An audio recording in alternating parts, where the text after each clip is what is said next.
was making tea when the kettle forgot to scream. The steam just lifted like a thought you lose mid-sentence. Outside the corner store's neon blinked a lullaby. A laugh of motors thinned into a page turned very slow. My headphones kept padding silence with a polite, useless hum.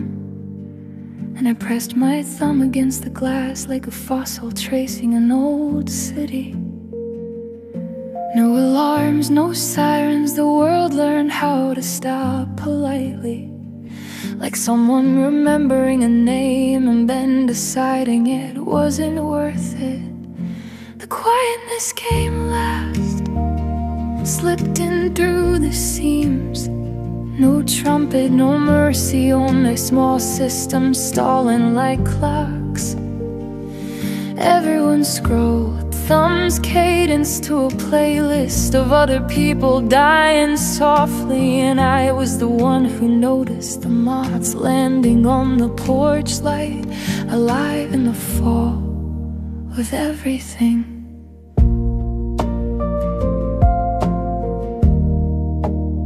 The subway's recorded voice dissolved into a rumor. Turnstiles twitched and slept. Streetlights blinked out like bad memories you can't hold on to. ATMs coughed and closed their mouths. The card readers blinked unreadable. Your rent, my groceries, a string of zeros politely shrugged. We have playlists for funerals and playlists for cooking milestones, but no song for the moment when the cloud decides it'll take a nap. I counted the empty elevators like prayers not sent, and the city's pulse thinned down to the hum of refrigerators missing their notes. The quietness came last, the careful, patient thief. It unplugged the bright things first, one polite apology at a time. Everyone scrolled like a tidal pool, refusing to look up. And I sat in the hallway listening to the fridge forget how to be a chorus. You could hear it in the smalls, the coffee maker holding its breath, the water pressure remembering it had been taken for granted.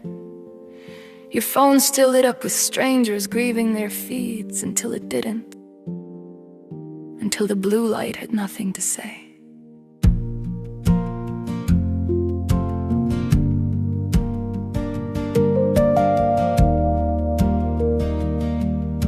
Neighbors kept posting. Anyone else? With the same kind of curiosity they used to tap a glass. And the algorithms cheered their own emptiness into relevance. I watched the plant in my window learn the angle of sun it never needed before, and I learned the weight of my own hands like objects with a past. You always think the end would come with a drum roll, but it came with a dishwasher pausing mid-cycle and an apartment going very still. I walked outside with socks on, barefoot into a sidewalk that had forgotten the cars, and the world felt like an abandoned script. 2 pages stuck together. The quietness came last, slow as a confession.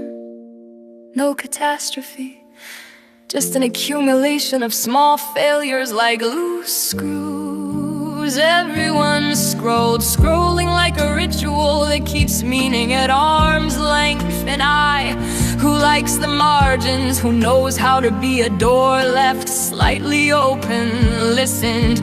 There was a child across the street who started to laugh because he thought it was a game, and a dog who barked like someone trying to remember how to be a sound. The sky did nothing dramatic, it just tilted its face towards silence.